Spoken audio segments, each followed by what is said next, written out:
Halo, assalamualaikum warahmatullahi wabarakatuh. Berjumpa lagi dengan dari My channel yang senantiasa menemani teman-teman semua dalam persiapan P3K 2024. Oke teman-teman, kali ini gilirannya untuk yang tenaga teknis ya, meliputi layanan operasional, administrasi umum, administrasi perkantoran dan lain-lain.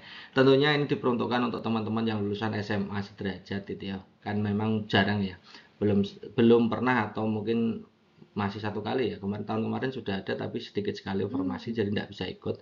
Jadi kira-kira nanti teman-teman itu belajarnya seperti apa saja untuk teman-teman yang mendaftar di layanan operasional, administrasi umum, dan administrasi perkantoran serta yang lain, karena model-model soal tenaga teknis itu kurang lebihnya sama sebenarnya sih teman-teman ya. Nah, untuk belajar kira-kira model soalnya, teman-teman harus memahami regulasinya dulu ya, aturannya dulu, bahwa teman-teman nanti ada seleksi administrasi, ada seleksi kompetensi. Ya, administrasi ini sudah dilaksanakan yang lulusan database PKN itu sudah selesai pendaftarannya, tinggal menunggu untuk hasil seleksi administrasi. Kemudian setelah itu nanti teman-teman silahkan cetak kartu ya, cetak kartu, kemudian persiapan untuk belajar model-model soal yang akan dikeluarkan di cat PKN-nya nanti gitu ya. Meliputi ada 4 nanti teman-teman ya yang diujikan, yaitu kompetensi teknis, manajerial, sosiokultural, dan wawancara.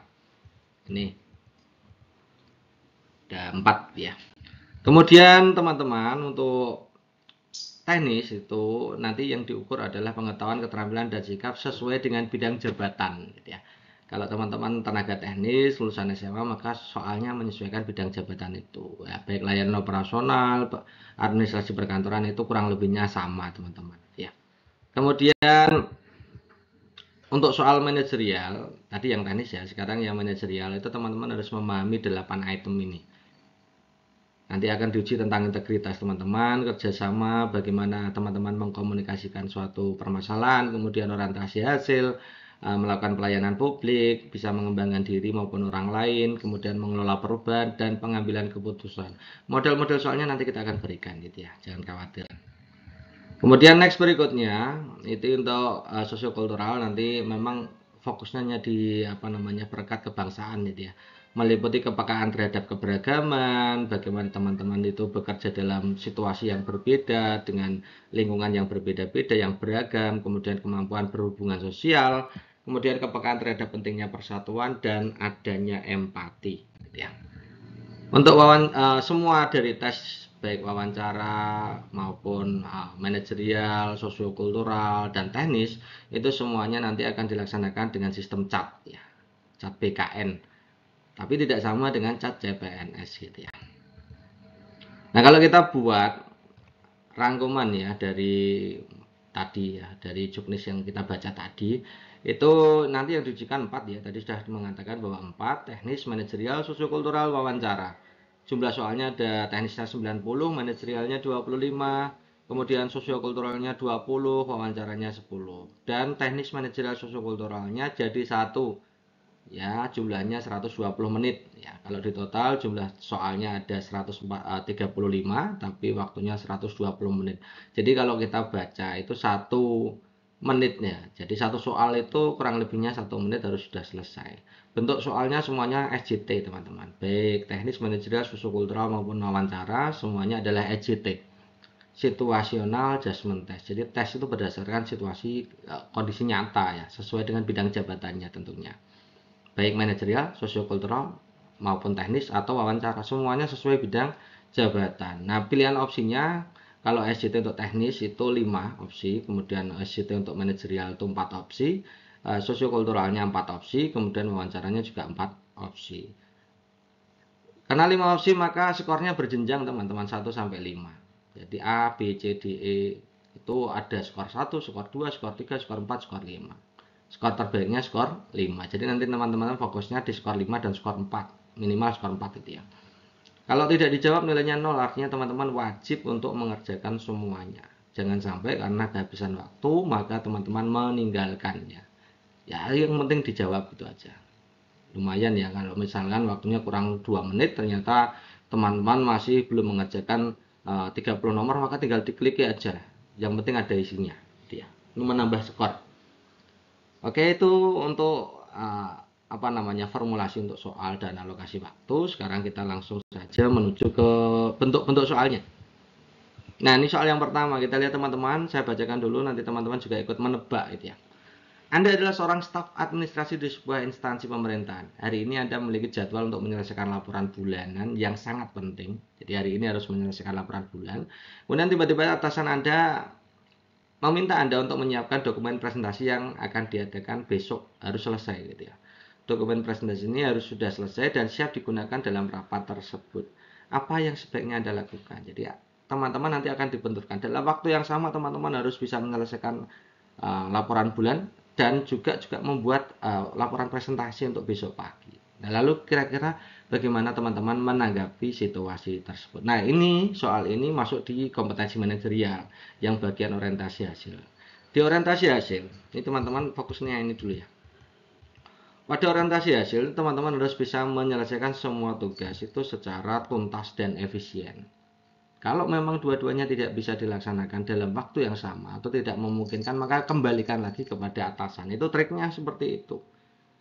Oke, kita lihat opsi A. Menolak permintaan atasan karena Anda sudah memiliki tugas laporan bulan yang belum selesai. Tidak mungkin ya. Diberi tugas, ditolak. Tidak mungkin. Ya, tidak bisa. Ya, itu tidak mencerminkan teman-teman itu memiliki kepribadian atau kompetensi orientasi hasil. Yang B, menyelesaikan laporan bulan terlebih dahulu, kemudian mengerjakan dokumen presentasi. Ini berarti lebih utama yang laporan bulan, baru kemudian dokumen presentasi. Padahal dua-duanya ini harus selesai pada waktu yang sama. Tidak mungkin ya teman-teman ya.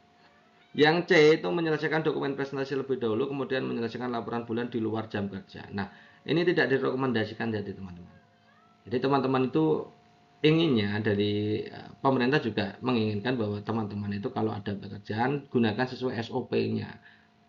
Kalau ada pekerjaan, ya selesaikan ketika waktu kerja. Jangan ditambah-tambahi di luar jam kerja. Itu nanti memberatkan teman-teman sendiri. Nah, meskipun ini kelihatannya baik, lebih baik dari A dan B, tapi ini bukan jawaban terbaik. Kita lihat opsi C, berusaha menyelesaikan semaksimal mungkin kedua tugas tersebut, namun meminta waktu tambahan untuk menyelesaikan laporan bulan. Nah, ini lebih masuk akal, teman-teman ya. Jadi dua-duanya ada komitmen untuk menyelesaikan. Tetap Anda itu memiliki kompetensi orientasi hasil, tapi dikembalikan lagi kepada atasan. Pak, ini harusnya saya minta waktu tambahan untuk ini karena saya harus menyelesaikan ini dan ini, gitu ya. Jadi jawaban terbaiknya adalah opsi D. Ini yang lebih memungkinkan. Jadi jawaban realistis, tapi juga tidak menghilangkan kompetensi Anda dalam menyelesaikan suatu tugas. Ya. Nanti jawabannya seperti itu ya teman-teman ya. Oke, next berikutnya. Soal kedua, Anda adalah seorang staf administrasi di instansi pemerintahan. Selama bekerja, Anda memiliki hubungan baik dengan rekan kerja Anda, Ibu Sari. Namun Anda menyadari bahwa Ibu Sari seringkali tidak menyelesaikan tugas tepat waktu, sering meminta bantuan Anda menyelesaikan pekerjaannya. Suatu hari atasan Anda meminta pendapat mengenai kinerja Ibu Sari selama bekerja di tim. Yang Anda lakukan, yang Anda sampaikan kira-kira apa? Nah, soal-soal seperti ini terkait dengan integritas, teman-teman. Jadi pihak atasan Anda itu meminta informasi dari Anda tentang kinerja dari Ibu Sari. Maka kalau kita bicara tentang integritas, teman-teman harus memahami ini. Integritas itu yang pertama, secara pribadi teman-teman harus jujur, amanah, taat aturan, gitu ya. Secara rekan kerja, kalau Anda teman-teman Anda ya, kalau ada teman Anda yang kira-kira itu melanggar integritas, maka Anda harus mengingatkan. Sebagai pemimpin, teman-teman harus memastikan setiap anggota yang Anda pimpin itu sesuai dengan aturan organisasi. Itu namanya integritas. Nah, di sini teman-teman untuk atasan Anda itu meminta informasi terkait dengan kinerja Ibu Sari. Teman-teman harus jujur apa adanya. Karena kepentingan dari organisasi itu menginginkan perubahan itu harus terjadi. Perubahan maksudnya perubahan. Kalau misalkan Ibu Sari dibiarkan terus-menerus, maka akan mengganggu kinerja instansi Anda. Kalau sudah diberikan kinerja sudah dinilai oleh atasan, kemudian atasan merasa bahwa Ibu Sari itu harus memperbaiki kondisi tersebut, maka itu akan lebih baik kepada instansi Anda, gitu ya. Jadi kita lihat opsi A, menyampaikan bahwa Ibu Sari adalah rekan kerja yang baik meskipun terkadang tidak menyelesaikan tugas tepat waktu. Ini salah ya, ada sesuatu yang ditutupi. Baik tapi gitu ya. Yang B menyebutkan semua kebaikan Ibu Sari tanpa mengungkapkan masalah ini berarti harus ditutup-tutupi, jadi tidak mungkin ya. Yang C menjelaskan secara jujur mengenai situasi Ibu Sari, termasuk kebiasaan tidak menyelesaikan tugas tepat waktu. Ini good. Anda jujur tepat ya, tetap detail menjelaskan kondisi Ibu Sari. Kemudian yang D hanya menyampaikan bahwa Ibu Sari bekerja dengan baik, tidak pernah melanggar aturan perusahaan. Ini juga tidak pas. Ya. Maka jawaban terbaiknya adalah opsi C. Anda memiliki jiwa integritas. Anda adalah petugas perpustakaan di sekolah. Ibu Sari, kolega Anda, sering terlambat datang saat ada kegiatan perpustakaan di pagi hari. Nah, besok Anda dan Ibu Sari bertanggung jawab mengadakan acara bedah buku untuk siswa.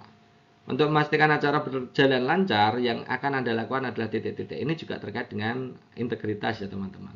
Jadi secara pribadi teman-teman harus integritas, taat aturan, jujur, amanah. Kemudian secara rekan kerja teman-teman harus bisa mengingatkan kalau ada rekan kerja yang melanggar integritas maka harus diingatkan. Kemudian sebagai pemimpin teman-teman harus memastikan anggotanya berjalan sesuai dengan SOP perusahaan atau instansi kerja.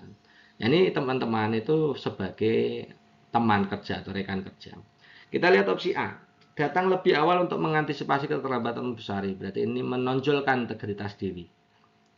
Yang B, mengajak Bu Sari datang lebih awal. Berarti ada ajakan dan kemudian mengingatkan untuk tidak datang terlambat. Jadi secara pribadi Anda berintegritas, secara teman kerja atau rekan kerja Anda itu juga mengingatkan untuk Bu Sari untuk tidak datang terlambat. Good, yang B ini bagus. Yang C mengingatkan Bu Sari kembali tentang jadwal bedah buku besok, ini berarti secara rekan kerja saja. Yang B lebih bagus ya. Yang D mempercayai Bu Sari tidak akan terlambat karena ini acara penting, ini terlalu membahayakan ya. Kalau misalkan Bu Sari ternyata tidak datang terus gimana? Ya, jadi jawaban terbaiknya adalah opsi B.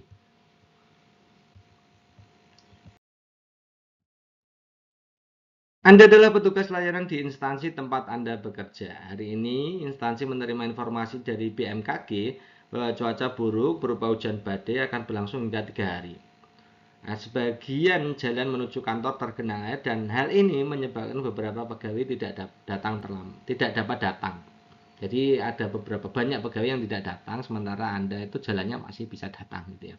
Tindakan yang akan Anda lakukan adalah titik-titik. Jadi ini terkait integritas juga, bagaimana Anda itu menerapkan peraturan ya, tetap sesuai dengan aturan yang berlaku di perusahaan atau instansi Anda bekerja. Yang A, tetap ke kantor karena pelayanan masih bisa dilaksanakan dengan baik meskipun cuaca buruk ya. Ini jiwa integritasnya sangat tinggi ya. Tapi di situ karena teman-teman Anda tidak datang, apakah pelayanan bisa Anda laksanakan sendiri? Jadi ini saya kira integritas yang uh, membahayakan ya tentunya ya. Tidak mungkin Anda melayaninya sendiri kan. Ya. Tapi A itu integritasnya tinggi sekali. Bagus ya A. Yang B, berdiskusi dengan atasan untuk menunda kegiatan pelayanan hingga cuaca membaik. Berdiskusi dengan atasan artinya mengembalikan kebijakan kepada atasan. Anda tetap sesuai dengan aturan, tapi didiskusikan dengan atasan, biar atasan mengambil keputusan. Kalau seandainya atasan menginginkan pelaksanaan pelayanan tetap dilaksanakan, maka Anda tetap laksanakan. Tapi Anda sudah mendiskusikan dengan atasan. Jadi ini bagus sekali. Kalau memang ada sesuatu yang tidak bisa dilaksanakan atau kemungkinan kecil bisa dilaksanakan atau banyak halangan ya, maka kembalikan lagi kepada atasan. Itu langkah yang tetap Anda dinilai sebagai orang yang tetap berintegritas, maka dan yang satunya lagi tidak mengorbankan permasalahan yang lain ya, tidak mengorbankan hal yang lain. Maka B ini bagus sekali. Yang C, membatalkan ke kantor karena cuaca sudah diperingatkan diperingatkan buruk oleh BMKG. Ini jelas tidak mungkin ya. Ini kurang integritas atau tidak berintegritas. Yang D, tetap ke kantor namun meminta rekan kerja untuk tetap di rumah mengelola pelayanan sendiri. Tidak mungkin juga gitu ya. Anda integritasnya tinggi tapi menyuruh orang lain untuk tidak berintegritas. Ini tidak mungkin. Ya. Maka jawaban terbaiknya kemungkinan besar adalah B, teman-teman. Kemudian baru A. Jadi A ini juga skornya tinggi. Tapi yang lebih bagus B, tetap taat aturan, kemudian dikembalikan lagi kepada kebijakan atasan. Kita ikuti atasan aja karena status kita adalah sebagai pelayan operasional. Ya. Next berikutnya, setiap pagi beberapa pegawai sering datang terlambat. Mereka selalu beralasan terjebak macet. Hal ini membuat mereka tidak bisa mematuhi prosedur keamanan. Sikap Anda adalah titik-titik. Jadi kalau Anda menjumpai bahwa sebagian besar dari rekan Anda itu ternyata melanggar aturan, ya melanggar aturan, datang terlambat dan lain-lain, ini kira-kira Anda apa yang Anda lakukan gitu ya. Yang A, memberikan sanksi, tidak bisa masuk kerja bagi yang terlambat. Ini kemungkinan yang bisa melakukan itu adalah atasan. Jadi bukan kewenangan Anda gitu ya. Karena di situ tidak dijelaskan bahwa Anda itu sebagai atasan. Seandainya Anda atasan itu juga tidak memungkinkan karena perusahaan itu tetap harus jalan, tetap harus dijalankan, atau suatu instansi itu harus tetap dijalankan dengan orang. Kalau tidak boleh memberi sanksi, tidak boleh masuk kerja, ya enak sekali gitu ya. Yang B, melarang mereka untuk masuk jika datang terlambat lebih dari 10 menit, ini juga tidak disarankan gitu ya. Kurang efektif lah intinya. Yang C, mengingatkan mereka untuk berangkat lebih awal, nih good. Sebagai rekan kerja itu mengingatkan. Yang D, mengadakan diskusi tentang pentingnya ketepatan waktu dalam menjalankan tugas. Ini selain mengingatkan, di dalamnya juga ada motivasi dorongan karena di situ ada diskusi. Jadi memperbarui pola pikir dari masing-masing pegawai. Jadi ini lebih bagus daripada opsi C. Kemungkinan D ini nilainya lebih bagus, maka jawaban terbaiknya D, kemudian baru C. Itu ya teman-teman ya. Oke, next berikutnya, Anda baru saja menemukan arsip penting yang hilang dan harus diserahkan untuk presentasi besok. Namun Anda juga tahu bahwa beberapa arsip lain perlu diperbarui. Jadi ini soal ini Anda itu dihadapkan pada dua pekerjaan yang harus diselesaikan secara bersama-sama seperti tadi. Ini terkait orientasi hasil gitu ya. Yang satu adalah arsip penting hilang, harus diserahkan kepada untuk presentasi besok. Yang satunya, beberapa arsip lain perlu diperbarui. Dua-duanya itu penting, teman-teman. Lalu kira-kira bagaimana teman-teman melaksanakan tugas itu? Yang A, fokus hanya pada arsip yang hilang dan abaikan yang lain, tentu saja tidak ya. Yang B, mengatur waktu untuk menyelesaikan kedua tugas secara bersamaan. Good ya. Bagus, ini dua-duanya selesai. Bekerja dengan tuntas.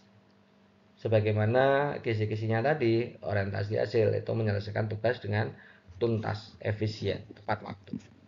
Yang C, mendelegasikan tugas pembaruan arsip kepada rekan. Ini memindahkan tanggung jawab kepada rekan. Ini kurang bagus.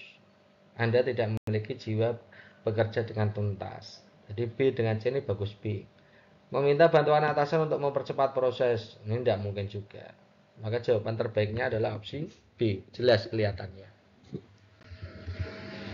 Sebagai staf administrasi keuangan, Anda melihat adanya kesalahan dalam laporan keuangan yang diajukan oleh tim lain. Apa yang akan Anda lakukan?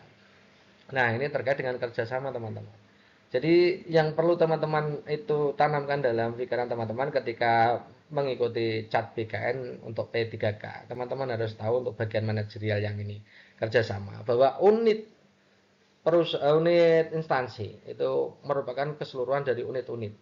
Jadi, menjadi satu unit dengan satu unit yang lain adalah saling terhubung, saling kerjasama, saling mendukung. Jadi tidak boleh dipisah-pisah. Misalkan ada bagian lain yang ada ada kesalahan dalam laporan keuangan, maka Anda sebagai unit yang lain juga harus mengingatkan. Kalau bisa membantu. Itu intinya seperti itu ya. Kita lihat opsi A, menunggu hingga tim lain menyadari kesalahan tersebut, tidak mungkin. Yang B, memberikan umpan balik dan membantu memperbaiki kesalahan goods. Artinya dia mengetahui bahwa suatu instansi pemerintahan atau perusahaan itu akan berjalan kalau ada koordinasi dari masing-masing unit. Contohnya yang opsi B ini. Yang C, mengirimkan email ke manajemen untuk melaporkan kesalahan, ini juga bagus. Tapi lebih bagus yang B, langsung membantu. Kalau C, menunggu melaporkan kesalahan dulu kepada atasan. Yang D, mengabaikan kesalahan tersebut karena bukan tugas utama Anda, ini juga tidak mungkin. Maka jawaban terbaiknya adalah opsi B. Next, Anda merupakan anggota termuda dari sebuah tim. Pada suatu hari Anda ditegur senior Anda karena melakukan beberapa kesalahan. Sementara itu pada hari yang lain Anda mengetahui bahwa senior tersebut tidak menjalankan tugas tim dengan baik karena alasan pribadi. Padahal pelaksanaan kegiatan yang direncanakan oleh tim sudah makin dekat. Kira-kira hal yang sebaiknya teman-teman lakukan itu apa? Jadi ini teman-teman dibenturkan pada dua hal. Satu, teman-teman jengkel pada senior yang selalu mengkritik. Yang kedua, Anda tahu bahwa senior Anda itu sedang mengalami permasalahan terkait dengan pekerjaan.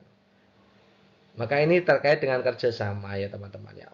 Fokus pada tujuan dari instansi Anda, tujuan dari perusahaan Anda. Ya, fokus pada tujuan instansi. Instansi itu inginnya tetap pekerjaan dapat selesai. Maka kira-kira apa yang Anda lakukan? Kita lihat opsi A. Menegur senior tersebut karena sering mencari kesalahan orang lain hingga lupa mengerjakan pekerjaan sendiri, jelas tidak mungkin ya. Artinya menyalahkan. Ya, menyalahkan dibalas menyalahkan gitu ya. Yang B, membantu senior tersebut menyelesaikan pekerjaannya meskipun Anda sering ditegur dan dievaluasi olehnya. Goods, tetap mau membantu meskipun jengkel gitu ya. Yang C, membantu senior tersebut jika ia minta bantuan secara langsung kepada Anda. Itu berarti kalau ada nanti teman-teman, kalau ada soal jika ada alasan di balik itu, maka itu bukan skor terbaiknya, bukan di situ. Teman-teman bisa menandai itu ya. Kalau ada jika itu berarti skor terbaiknya bukan berada di situ. Teman-teman cari yang lain aja. Berinisiatif memberikan bantuan setelah Anda menyelesaikan pekerjaan Anda sendiri. Ini bagus punya inisiatif, tapi lebih cepat yang B. Kadar bantuan atau kadar kerjasamanya lebih tinggi yang B. Kalau B langsung membantu, kalau yang D nunggu dulu sampai kerjaan selesai. Nah, itu. Maka jawaban terbaiknya B ya. Next berikutnya, Anda bekerja sebagai pegawai layanan operasional di sebuah perusahaan. Suatu hari, Anda menerima keluhan dari pelanggan yang merasa kecewa karena produk yang dikirimkan tidak sesuai dengan pesanan. Anda menyadari bahwa kesalahan tersebut terjadi di bagian pengiriman. Kira-kira apa yang Anda lakukan? Nah, soal ini itu mengaitkan antara dua hal, teman-teman. Satu, sebagai pelayan publik, ya, kompetensi Anda sebagai pelayan publik. Yang kedua adalah kerjasama. Jadi ada kesalahan dari pengiriman, kira-kira Anda di bagian yang lain, kalau menerima keluhan dari suatu klien atau pelanggan atau orang yang Anda layani, maka harus bagaimana? Ya tadi teman-teman sudah saya katakan bahwa ciri khas ya dari kerjasama adalah mementingkan tujuan organisasi atau tujuan instansi atau tujuan perusahaan gitu ya. Tidak menyalahkan dari bagian-bagian yang lain karena itu satu kesatuan gitu ya. Kita lihat opsi A, menyalahkan bagian pengiriman atas kesalahan tersebut tidak mungkin gitu ya. Yang B, meminta maaf langsung menindaklanjuti dengan bagian pengiriman. Goods ya. Yang C, mengabaikan keluhan tersebut karena bukan tanggung jawab Anda, tidak mungkin. Itu tidak memiliki jiwa kesatuan dalam institusi ya, instansi gitu ya. Yang D, meminta pelanggan untuk melaporkan masalah ini kepada bagian pengiriman, ini juga tidak bisa. Ya, yang lebih bagus adalah opsi B. Next, Anda adalah staf administrasi di kantor dan ada tumpukan pekerjaan yang belum selesai. Atasan Anda meminta tambahan laporan mendesak sementara Anda belum menyelesaikan pekerjaan yang ada. Kira-kira apa yang Anda lakukan ini sama dengan tadi yang nomor pertama tadi ya. Jadi Anda itu harus menyelesaikan suatu pekerjaan, tiba-tiba ditambahi dengan pekerjaan lain yang diberikan oleh atasan dan waktunya juga mendesak. Dua-duanya penting. Kira-kira apa yang Anda lakukan? Kita lihat opsi A. Mengutamakan tugas dari atasan menunda pekerjaan yang lain, berarti hanya fokus pada satu hal. Padahal tadi kita sudah mengatakan orientasi hasil itu menjalankan suatu tugas dengan tuntas. Gitu ya. Kalau yang A ada yang dikorbankan. Yang B, meminta atasan untuk menunggu hingga pekerjaan lama selesai, tidak mungkin juga. Meskipun dua-duanya nanti dilaksanakan, tapi kan skala prioritasnya tidak tahu kan gitu. Yang B, menyelesaikan semua pekerjaan secara bersamaan meskipun akan memakan waktu lama, padahal laporan mendesak. Yang A dan B itu di bawahnya C. C lebih bagus daripada A dan B. Tapi di situ ada kata-kata memakan waktu lama. Padahal laporan harus selesai mendesak. Yang D, menyusun prioritas pekerjaan berdasarkan urgensi, melaporkan ke atasan. Nah, menyusun prioritas pekerjaan secara urgensi nanti artinya dia tahu bahwa ini lebih diutamakan, ini lebih diutamakan. Ini harus begini, ini harus begitu. Kemudian juga yang kedua itu ada melaporkan ke atasan.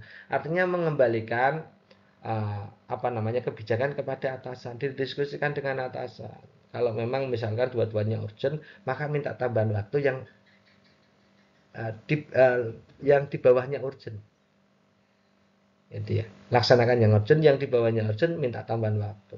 Itu saya kira tidak mengurangi kompetensi teman-teman dalam orientasi hasil, dan juga lebih masuk akal, lebih realistis gitu ya. Next, berikutnya Pak Diko ditugaskan sebagai ketua panitia ulang tahun suatu instansi ya. Tim kepanitiaan tersebut kebanyakan pegawai junior. Pak Diko masih terbilang pegawai muda, tapi jejak karirnya 2 tahun ini dipertimbangkan. Ya gesit, cakap, dan tanggung jawab. Sebagai ketua panitia tentunya banyak yang perlu dipersiapkan, mulai dari mencari sponsor hingga detail acara yang lain. Sedangkan ia memimpin anggota tim yang belum berpengalaman. Kira-kira apa yang dilakukan Pak Diko? Kira-kira apa yang harus dilakukan oleh Pak Diko? Kalau Anda diposisikan sebagai Pak Diko itu kira-kira apa yang Anda lakukan gitu ya. Nah ini soal ini terkait dengan kerjasama. Jadi bagaimana Anda mengelola tim karena status Anda sebagai ketua tim gitu ya. Kita lihat opsi A, menyerahkan detail acara untuk didiskusikan antara anggota tim dan segera memberikan keputusan untuk menerima atau menolak ide dari tim tersebut. Oke. Itu berarti Anda tidak terlibat langsung ya, hanya melimpahkan tugas dan tanggung jawab kepada anggota tim, padahal anggota tim Anda itu kurang berpengalaman. Ini kurang fair gitu. Yang kedua, yang B, menugaskan anggota tim untuk menuntaskan kewajibannya tanpa berlama-lama, kemudian memberi pujian pada pekerjaan agar segera selesai. Ini juga kurang ya, artinya langsung mendelegasikan ya tugas dan tanggung jawab ya. Yang C, mengarahkan tugas dan tanggung jawab masing-masing orang terhadap perannya agar waktu yang digunakan lebih efektif dan efisien. Artinya membagi tugas, tidak terlibat secara langsung ya. Hanya bertugas sebagai manajer. Yang D, membuka diskusi, tidak membatasi idenya pada dirinya sendiri, namun tepat memberikan apresiasi kinerja rekan kerja. Nah, yang D ini yang cenderung lebih menekankan kerjasama. Dirinya sendiri membuka diskusi, dirinya punya ide, rekan tim juga punya ide, kemudian dikolaborasi menjadi satu. Ini D ini yang mencerminkan kompetensi kerjasama yang bagus. Ya. Next, di kantor Anda, efisiensi administrasi kantor belum pernah diakui secara resmi. Sebagai staf administrasi kantor, Anda ingin meningkatkan kinerja administrasi secara keseluruhan. Kira-kira tindakan yang sebaiknya Anda lakukan adalah titik-titik. Nah, ini terkait kalau di situ meningkatkan kinerja administrasi berarti terkait dengan pengembangan diri dan orang lain. Bagaimana Anda itu punya jiwa sebagai pribadi, Anda harus mengembangkan diri, belajar, mempelajari hal-hal baru. Kemudian sebagai atasan atau rekan kerja, Anda harus mendorong bawahan Anda itu untuk meningkatkan skill atau kemampuan. Itu ya intinya pada pengembangan diri dan orang lain itu begitu. Kita lihat opsi A, mendorong seluruh staf untuk meningkatkan keterampilan administrasi mereka di kelas. Ini mendorong. Oke, good. Ini mengembangkan orang lain, bentuknya adalah dorongan atau motivasi. Yang B, mengevaluasi pengelolaan administrasi kantor dan mengajak staf yang kompeten untuk fokus pada tugas-tugas penting. Jadi ini membagi, ada yang kompeten, ada yang tidak kompeten. Ini kurang meningkatkan keterampilan ya, meningkatkan orang lain juga kurang gitu ya. Yang C, mengusulkan penyusunan materi pelatihan administrasi untuk seluruh staf agar kemampuan mereka meningkat. Jadi yang C ini tidak hanya mendorong tapi juga memberikan wadah gitu ya. Ketika menyusun pelatihan administrasi itu melibatkan seluruh staf. Seluruh staf itu kemampuannya nanti inginnya adalah meningkat. Ini lebih bagus untuk instansi Anda. Yang D, memilih staf yang berpotensi untuk dilatih lebih lanjut. Jadi tidak semuanya hanya yang berpotensi. Yang D ini kemungkinan kecil ya. Maka jawaban terbaiknya adalah opsi C. Next, soal berikutnya, instansi Anda sedang mempertimbangkan untuk mengubah jadwal operasional agar lebih efisien. Sebagai pegawai mendukung perubahan ini, sementara sebagian lain merasa perubahan ini akan menyulitkan mereka. Sebagai bagian dari tim layanan operasional, kira-kira kalau menyaksikan perdebatan ini, apa yang teman-teman lakukan?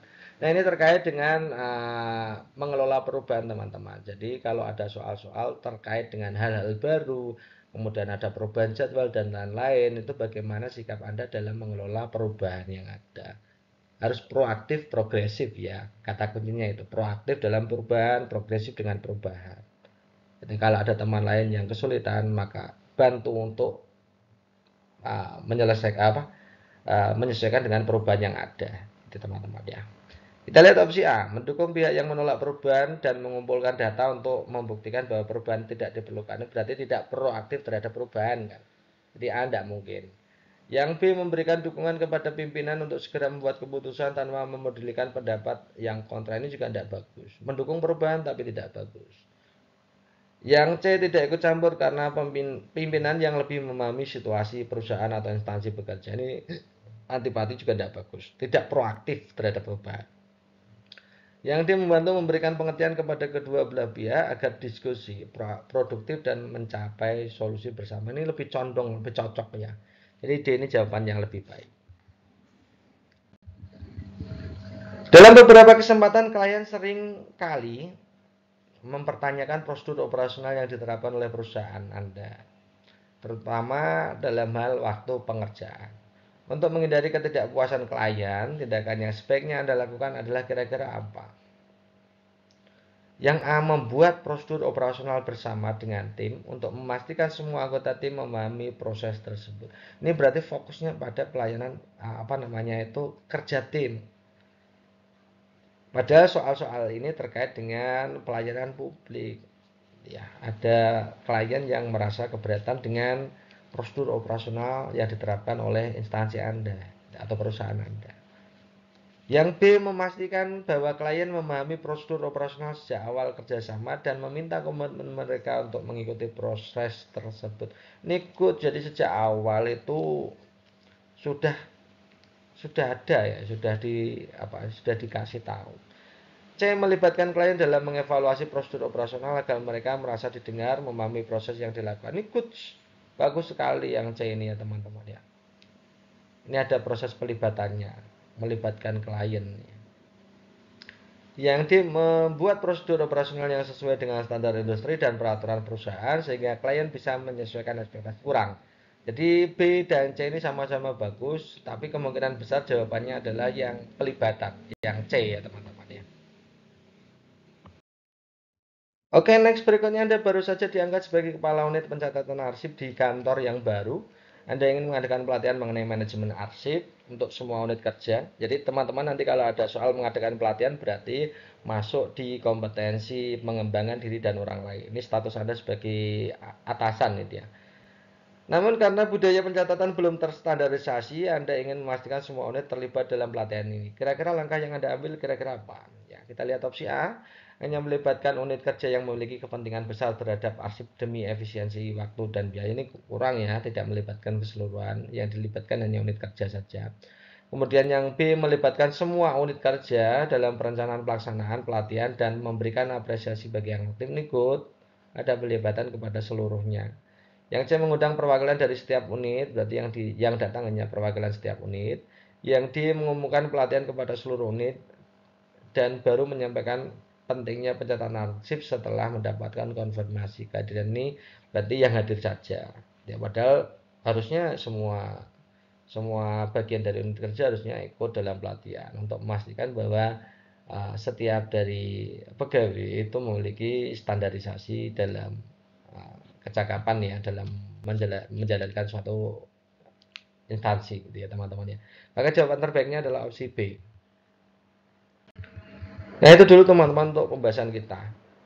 Kita sudah bahas dan nanti kita akan berikan video-video berikutnya tentunya. Nah teman-teman, bagi teman-teman yang ingin belajar lebih lanjut bagaimana soal-soal yang kira-kira dimunculkan di P3K tenaga teknis gitu ya, untuk teman-teman baik layanan operasional, administrasi perkantoran, administrasi umum dan yang lain-lain, terutama untuk yang lulusan SMA, teman-teman bisa belajar di ebook ini. Nah ini lebih detail, lebih panjang, lebih banyak ya teman-temannya. Harganya 50.000, silakan teman-teman yang berminat untuk menghubungi nomor yang tertera di sini. Hanya di sini. Nomor satu sampingnya dari Madana itu. 085712166998. Nah, terima kasih atas perhatiannya. Assalamualaikum warahmatullahi wabarakatuh.